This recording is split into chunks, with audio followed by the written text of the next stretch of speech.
Hello, in front of me I've got MOTOROLA Moto G31. In this video I'll show you how to hide Natcho. In the beginning, enter Play Store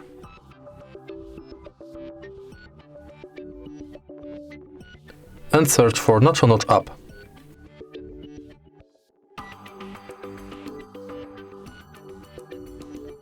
Install this app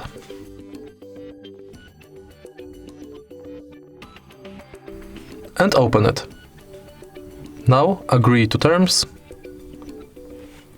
open again and switch this button. After that you'll have to allow Natcho Notch app to display over other apps.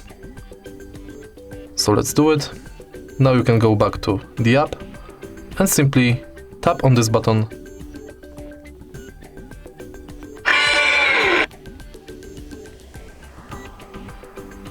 Tap on this button again.